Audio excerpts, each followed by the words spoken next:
بسم اللہ الرحمن الرحیم۔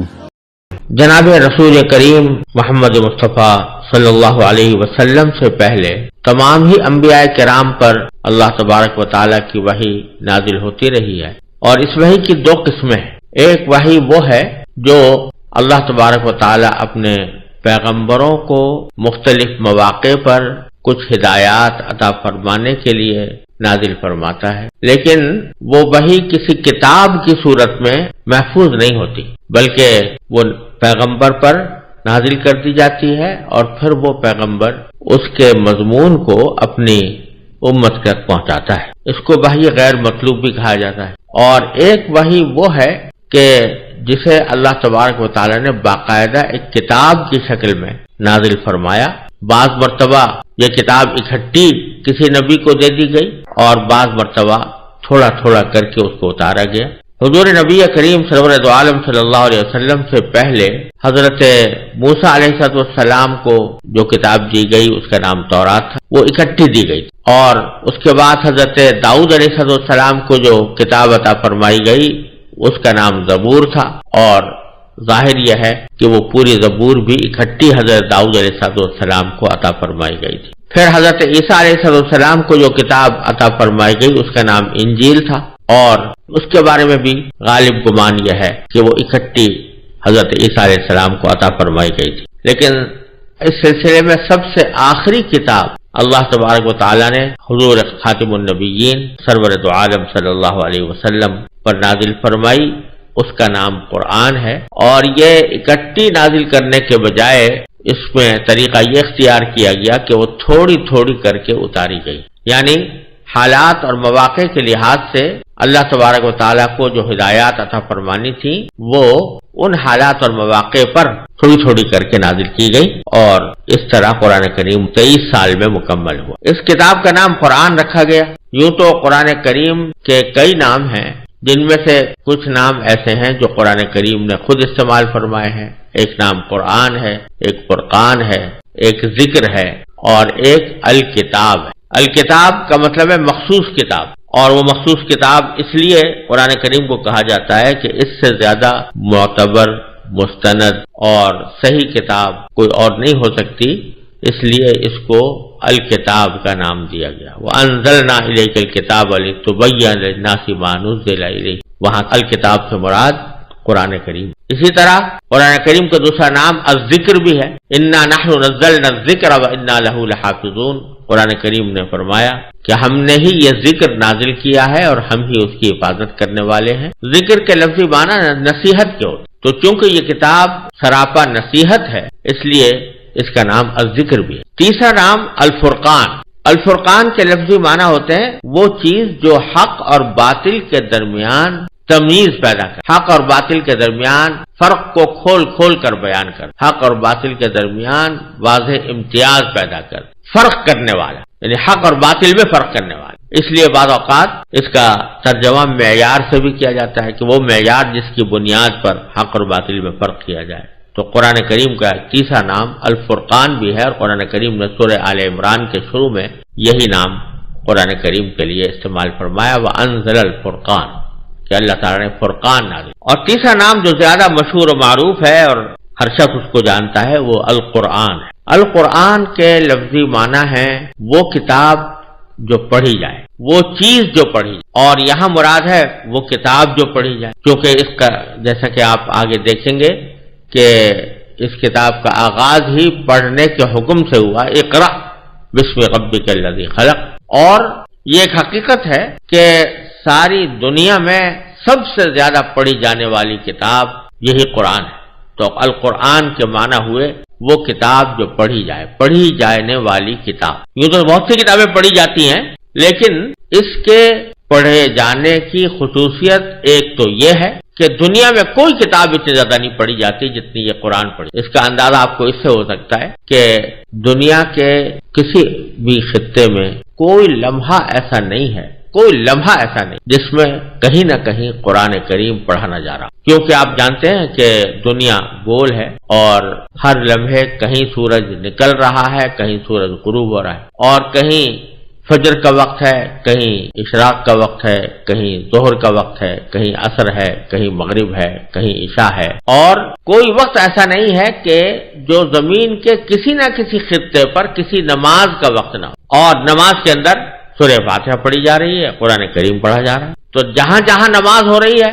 وہاں قرآن کریم پڑھا جا رہا ہے، لیکن اس کے علاوہ بھی جہاں جہاں مسلمان آباد ہیں الحمدللہ ان کے اندر یہ جذبہ موجود ہے کہ وہ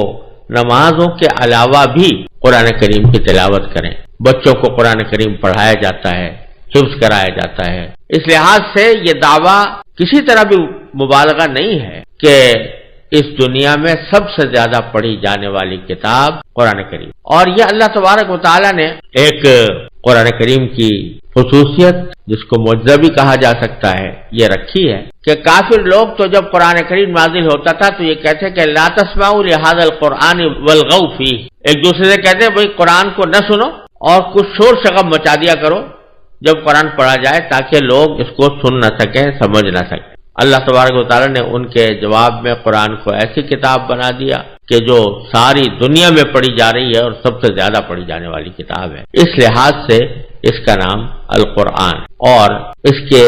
ادب کی خاطر، اس کی حرمت کی خاطر اس کے ساتھ کبھی کریم لگا دیا جاتا ہے، انہ لقرآن کریم، کہیں مجید لگا جاتا ہے، قرآن مجید کہا جاتا ہے۔ ہم اردو میں بولتے ہوئے قرآن پاک بھی کہہ دیتے ہیں، تو یہ ضرور کہنا چاہیے تاکہ اس کی عظمت کا احساس ہو، لیکن نام قرآن کا اور القرآن ہے۔ یہ قرآن جیسا میں نے پہلے عرض کیا 23 سال کی مدت میں نبی کریم سرور عالم صلی اللہ علیہ وسلم کے اوپر وقتاً فوقتاً نازل ہوا۔ کس طرح نازل ہوا اس کی کچھ تفصیل حضرت عائشہ صدیقہ رضی اللہ تعالی عنہا نے ایک حدیث میں بیان فرمائی ہے، اور اس حدیث میں حضور نبی کریم سرور عالم صلی اللہ علیہ وسلم پر نازل ہونے والی وحی کی مختلف صورتیں بیان فرمائی گئی ہیں، جس میں وہ وحی بھی داخل ہے جو قرآن کا حصہ بنی اور وہ وحی بھی داخل ہے جو قرآن کا حصہ نہیں بنی۔ دونوں کے سلسلے میں حضرت حارث ابن ہشام رضی اللہ تعالی عنہ نے حضرت صلی اللہ علیہ وسلم سے پوچھا کہ آپ پر وحی کس طرح آتی؟ تو حضرت عائشہ صدیقہ رضی اللہ تعالیٰ فرماتی ہیں کہ حضرت حارث ابن ہشام کے اس سوال کے جواب میں نبی کریم سرور عالم صلی اللہ علیہ وسلم نے ارشاد فرمایا کہ کبھی تو مجھے گھنٹی کسی آواز سنائی دے، اور وحی کی یہ صورت یعنی گھنٹیوں کسی آواز آنا یہ میرے لیے سب سے زیادہ سخت ہو۔ پھر جب یہ سلسلہ ختم ہوتا ہے تو جو کچھ اس آواز نے کہا ہوتا ہے مجھے یاد ہو چکا ہوتا ہے، اور کبھی کوئی فرشتہ میرے سامنے ایک مرد کی صورت میں آ جاتا ہے۔ تو یہاں دو صورتیں بیان فرمائی، ایک یہ کہ گھنٹیوں کسی آواز آتی، اور دوسری یہ کہ فرشتہ کسی انسان کی شکل میں آ کر وہ پیغام پہنچاتا ہے۔ جہاں تک پہلی صورت کا تعلق ہے کہ اس کو جو گھنٹیوں کی آواز سے نبی کریم سرور عالم صلی اللہ علیہ وسلم نے تشبیہ دی ہے، اس کا مطلب حضرت شیخ محی الدین ابن عربی رحمۃ اللہ علیہ نے یہ بیان کیا ہے کہ گھنٹی کی آواز کے ساتھ وحی کی مشابہت دو طریقے سے ہے۔ ایک تو یہ کہ جب گھنٹی بجتی ہے تو عموماً وہ مسلسل ہوتی ہے، بیچ میں ٹوٹتی نہیں، اور دوسرے گھنٹی جب مسلسل بجتی ہے تو عموماً سننے والوں کو اس کی آواز کی سمت متعین کرنا مشکل ہوتا ہے کہ یہ کس طرف سے آ رہی، کیونکہ اس کی آواز ہر طرف سے ہر جہت سے آتی ہوئی محسوس ہوتی ہے۔ اور اللہ جل جلالہ کے کلام کی بھی یہ خصوصیت ہے کہ اس کی کوئی ایک سمت نہیں ہوتی بلکہ وہ ہر جہت سے آواز سنائی دیتی ہے۔ اس کیفیت کا صحیح ادراک تو بغیر مشاہدے کے ممکن نہیں، لیکن اس بات کو عام ذہنوں سے قریب تر کرنے کے لیے نبی کریم سرور عالم صلی اللہ علیہ وسلم نے اسے گھنٹیوں کی آواز سے تشبیہ دی۔ جب اس طریقے پر آپ کے اوپر وحی نازل ہوتی تو آپ پر بہت زیادہ بوجھ پڑتا تھا۔ حضرت عائشہ صدیقہ رضی اللہ تعالیٰ عنہ اسی حدیث کے آخر میں فرماتی ہیں کہ میں نے سخت جاڑوں کے دن میں آپ پر وحی نازل ہوتے ہوئے دیکھی ہے، ایسی سردی میں بھی جب وحی کا سلسلہ ختم ہوتا تو آپ کی مبارک پیشانی پسینے سے شرابور ہو چکی ہوتی۔ اور ایک روایت میں حضرت عائشہ رضی اللہ تعالیٰ عنہ بیان فرماتی ہیں کہ جب آپ پر وحی نازل ہوتی تو آپ کا سانس رکنے لگتا، چہرہ انور متغیر ہو کر کھجور کی شاخ کی طرح زرد پڑ جاتا، سامنے کے دانت سردی سے کپکپانے لگتے، اور آپ کو اتنا پسینہ آتا کہ اس کے قطرے موتیوں کی طرح ڈھلکتے ہوئے محسوس ہوتے تھے۔ وحی کی اس کیفیت میں بعض اوقات اتنی شدت پیدا ہو جاتی کہ آپ جس جانور پر اس وقت سوار ہوتے وہ آپ کے بوجھ سے دب کر بیٹھ جاتا۔ اور ایک مرتبہ آپ نے اپنا سر مبارک حضرت زید بن ثابت رضی اللہ تعالی عنہ کے زانوں پر رکھا ہوا تھا۔ اسی حالت میں وحی نازل ہونی شروع ہوئی تو حضرت زید کی ران پر اتنا بوجھ پڑا کہ وہ کہتے ہیں مجھے ایسا لگتا تھا کہ ران ٹوٹ جائے۔ بعض اوقات اس وحی کی ہلکی ہلکی آواز دوسروں کو بھی محسوس ہوتی تھی۔ حضرت عمر رضی اللہ تعالی عنہ فرماتے ہیں کہ جب آپ پر وحی نازل ہوتی تو آپ کے چہرہ انور کے قریب شہد کی مکھیوں کی بھنبھناہٹ جیسی آواز سنائی دیا کرتی تھی۔ یہ وحی کی پہلی صورت۔ وحی کی دوسری صورت یہ تھی کہ فرشتہ کسی انسانی شکل میں آپ کے پاس آ کر اللہ تعالیٰ کا پیغام پہنچاتا تھا۔ ایسے مواقع پر عموماً حضرت جبرائیل علیہ السلام ایک مشہور صحابی ہیں حضرت دحیہ کلبی رضی اللہ تعالیٰ عنہ، ان کی صورت میں تشریف لایا کرتے تھے۔ حضرت دحیہ کلبی رضی اللہ تعالیٰ عنہ صحابہ کرام میں اپنے حسن و جمال کے لحاظ سے مشہور تھے۔ حضرت جبریل علیہ السلام انہی کی شکل میں حضور اقدس صلی اللہ علیہ وسلم کی خدمت میں حاضر ہوتے، البتہ بعض اوقات کسی دوسری صورت میں بھی تشریف لائے۔ اور جب حضرت جبریل علیہ السلام انسانی شکل میں آ کر وحی کا پیغام پہنچاتے تو یہ صورت نبی کریم سرور دو عالم صلی اللہ علیہ وسلم کے لیے سب سے آسان ہوتی۔ وحی کی تیسری صورت یہ تھی کہ حضرت جبریل علیہ السلام کسی انسان کی شکل اختیار کیے بغیر اپنی اصل صورت میں دکھائی دیتے، لیکن ایسا آپ کے تمام عمر میں صرف 3 مرتبہ ہوا۔ ایک مرتبہ اس وقت جب آپ نے خود حضرت جبریل علیہ السلام کو ان کی اصل شکل میں دیکھنے کی خواہش ظاہر فرمائی تھی، اور دوسری مرتبہ معراج میں، اور تیسری مرتبہ نبوت کے بالکل ابتدائی زمانے میں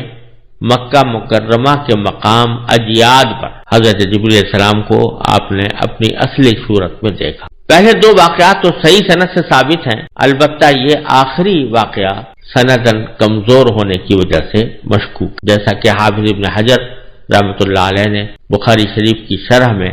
یہ بات ارشاد فرمائی۔ وحی کی چوتھی صورت براہ راست اور بلا واسطہ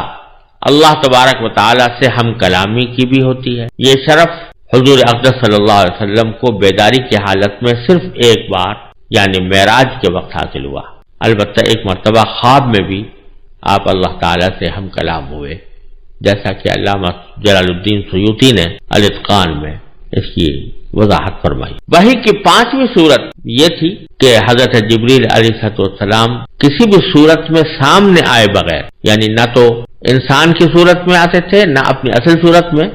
اس کے بغیر آپ کے دل مبارک میں کوئی بات ڈالتے، جس کو القاء بھی کہا جاتا ہے، اور عربی میں اصطلاحاً اس کو نفس بالروع سے تعبیر کیا جاتا۔ تو یہ بعض اوقات وحی نبی کریم صلی اللہ علیہ وسلم کے قلب مبارک پر اس طرح بھی نازل کی جاتی تھی کہ براہ راست قلب کے اوپر، دل کے اوپر کوئی بات ڈال دی گئی اور وہ فرشتے کے ذریعے ڈالی جاتی تھی، لیکن سرکار دو عالم صلی اللہ علیہ وسلم کو پورا یقین ہو جاتا تھا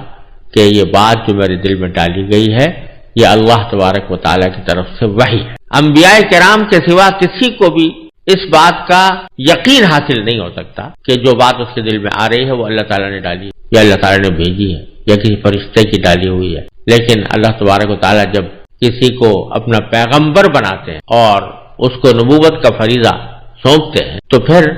اس کو یہ علم بھی عطا فرماتے ہیں، وہ اس بات میں تمیز کر سکتا ہے کہ دل میں جو باتیں آ رہی ہیں کون سی میری اپنے ذاتی خیالات ہیں اور کون سی باتیں ایسی ہیں جو